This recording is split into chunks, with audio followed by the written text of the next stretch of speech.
നവരാത്രി ആഘോഷങ്ങളിലാണ് നാട് മുഴുവൻ. അതിന്റെ പകിട്ടിലാണ് മൂകാംബിക ക്ഷേത്രം. വിദ്യാരംഭത്തിനു വേണ്ടിയുള്ള ഒരുക്കങ്ങളും അവിടെ പുരോഗമിച്ചുകൊണ്ടിരിക്കുകയാണ്. കൊല്ലൂരിൽ നിന്ന് സാരംഗ സുരേഷ് നമുക്കൊപ്പം ചേരുന്നുണ്ട്. സാരംഗ, ഏറ്റവും കൂടുതൽ ആളുകൾ കൊല്ലൂരിലേക്ക് മൂകാംബിക ദേവിയെ കാണാൻ വേണ്ടി എത്തുന്ന സമയമാണിത്. ഇവിടെ വർണ്ണമനോഹരമായ കാഴ്ചകളാണ് വീഥികളിൽ മുഴുവൻ. നല്ല തിരക്കുണ്ടോ?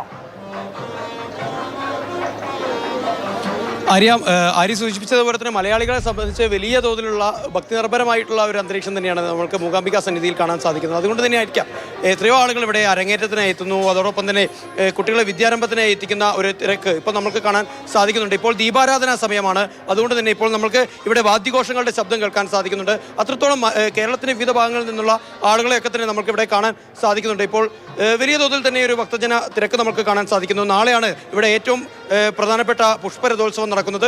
അതുമായി ബന്ധപ്പെട്ടൊക്കെ തന്നെ ഇനിയും തിരക്ക് വർദ്ധിക്കുമെന്ന് തന്നെയാണ് നമുക്ക് മനസ്സിലാക്കാൻ സാധിക്കുന്നത്. ഇനിയും ഒട്ടേറെ ഭക്തജനങ്ങൾ ഇപ്പോൾ വടക്കൻ ജില്ലകളിൽ നിന്നൊക്കെ തന്നെ വലിയ തോതിൽ ഭക്തർ ഇറങ്ങുന്നു എന്ന് തന്നെയാണ് നമുക്ക് മനസ്സിലാക്കാൻ സാധിക്കുന്നത്. തലശ്ശേരി. എല്ലാ വർഷം വരാറുണ്ട്. ദൈവത്തിന്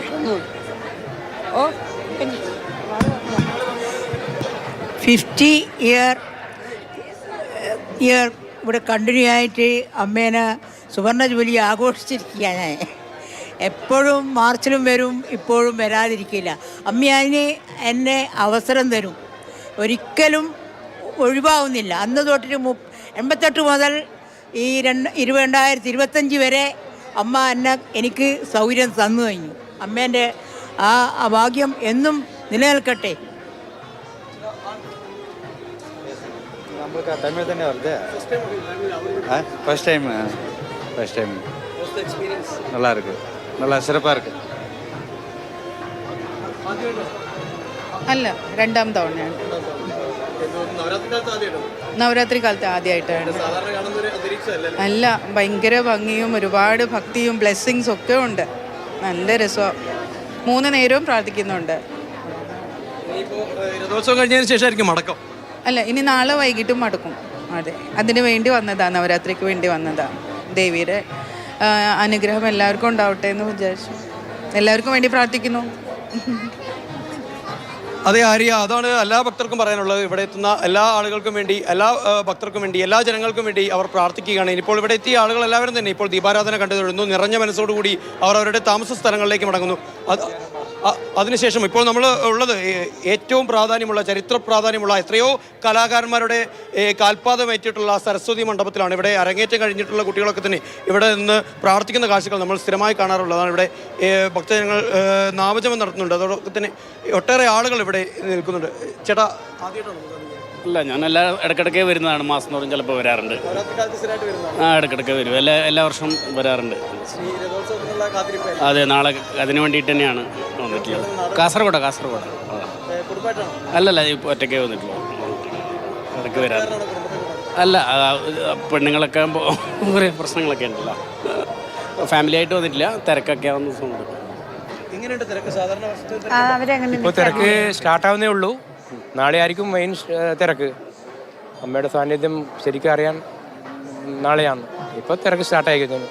വൈഫ് അവിടെ ജീവിച്ചുകൊണ്ടിരിക്കുകയാണ്. അവിടെ നമ്മൾ പുറത്ത് വെയിറ്റ് ചെയ്യാമെന്ന്. നമ്മൾ 2 ദിവസം സ്റ്റേ ഉണ്ട്. കണ്ണൂരിൽ നിന്നാണ് വന്നിരിക്കുന്നത്.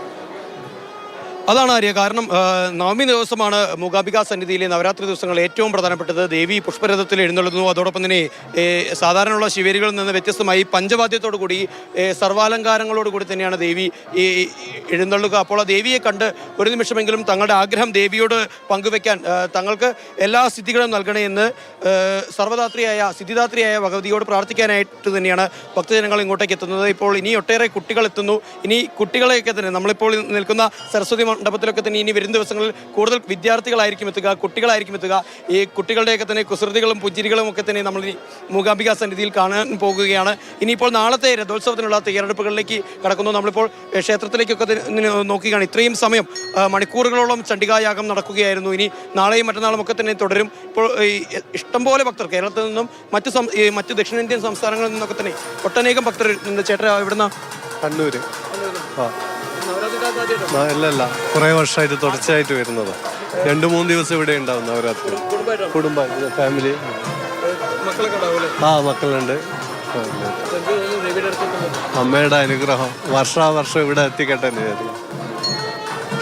നിയോഗം പോലെ നിയോഗം പോലെ അത് ഈ ഒരു ടൈം കൊറോണ ടൈമിൽ പോലും ഇവിടെ എത്തിയിട്ടുണ്ട്. അതെ ആര്യ, അതാണ് മഹാമാരി കാലത്ത് പോലും മുടങ്ങാതെ ക്ഷേത്രത്തിലെത്തി പ്രാർത്ഥിച്ച എത്രയോ ഭക്തരുണ്ട്. അങ്ങനെ അത്രത്തോളം ദേവിയെ അത്രത്തോളം വലിയ ദേവിയുമായൊക്കെ തന്നെ അത്രയും വൈകാരിക അടുപ്പം സൂക്ഷിക്കുന്ന ഭക്തരൊക്കെ തന്നെയാണ് കേരളത്തിൽ നിന്ന്, കേരള നാട്ടിൽ നിന്ന് ഒക്കെ തന്നെ എത്തിയിട്ടുള്ളത്. നമുക്ക് കൂടുതൽ ഇപ്പോൾ നമ്മൾ കാണുന്ന ഭക്തരിൽ കൂടുതൽ ആളുകളും കണ്ണൂർ, കാസർഗോഡ് ജില്ലകളിൽ നിന്നാണ്. ഇനി കോഴിക്കോട് അടക്കമുള്ള മറ്റ് ജില്ലകളിൽ നിന്നൊക്കെ തന്നെയുള്ള ഭക്തർ ഇനിയിപ്പോൾ നാളെ പുഷ്പരഥോത്സവം കണക്കാക്കി ക്ഷേത്രത്തിലേക്ക് എത്തുന്നത് തന്നെയാണ് നമുക്ക് മനസ്സിലാക്കാൻ സാധിക്കുന്നത്. ആര്യ, ഇത് രണ്ടിലേക്കും കൂടി കണക്ക് കൂട്ടിയ ആളുകൾ ഇന്നു മുതൽ തന്നെ അവിടേക്ക് എത്തുന്നുണ്ടാവും. നാളേക്കൊക്കെയുള്ള ക്രമീകരണങ്ങളൊക്കെ ഏത് രീതിയിലാണ്?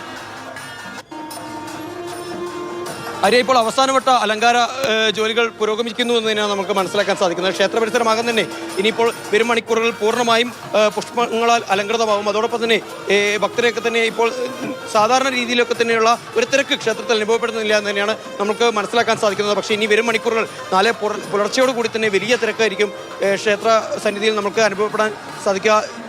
ചേച്ചി ആദ്യമായിട്ടാണോ ക്ഷേത്രത്തിൽ? അല്ല, ആദ്യം വന്നു.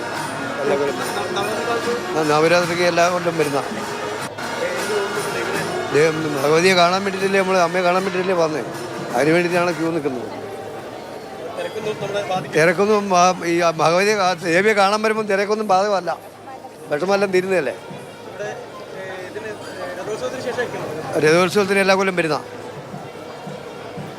സ്ഥിരമായി വരുന്ന ഭക്തരുണ്ട്, ആദ്യമായി വരുന്ന കുറേ ഭക്തരുണ്ട്, കുഞ്ഞു മക്കളുണ്ട്, ഒട്ടേറെ ആളുകളൊക്കെ തന്നെ. ഈ കുട്ടികളൊക്കെ ഇനി എത്തിച്ചേരാനിരിക്കുന്നു ആര്യ. ഇനി അവരൊക്കെ തന്നെ വിദ്യാരംഭം കണക്കാക്കിയായിരിക്കും വരുന്നത്. കാരണം രഥോത്സവ സമയത്തെ ആ ഒരു തിരക്കൊക്കെ തന്നെ നമ്മൾ മുൻകാലങ്ങളിലൊക്കെ തന്നെ കാണുന്നതാണ്. അത്രത്തോളം ഭക്തർ ഇവിടെ നിന്ന് കിട്ടുന്ന നാണയങ്ങൾ തങ്ങളുടെ പൂജാമുറികളിലൊക്കെ തന്നെ പൂജിക്കുന്ന വഴിപാടുകളുമായൊക്കെ തന്നെ കുറേ ചേച്ചിമാരൊക്കെ ഉണ്ട്. ചേച്ചി എവിടെ നിന്നാണ്? ഞാൻ കൊയിലാണ്ടി ആദ്യമായിട്ടാണ് വരുന്നത്. നല്ല എക്സ്പീരിയൻസ്. എന്താ പറയാ, രോമൊക്കെ എടുത്ത് നിൽക്കുന്ന അറിയില്ല. യെസ്, അല്ല, രണ്ടോളം മാത്രമേ ഉള്ളൂ. ഇനി വരുമ്പോൾ കുടുംബമായിട്ട് വരണം എന്നുള്ളൊരു പ്രാർത്ഥനയിലാണ് വന്നത്. ആയിക്കോട്ടെ, അതങ്ങനെ. അതെ അതെ അതെ അതെ ഉണ്ട്.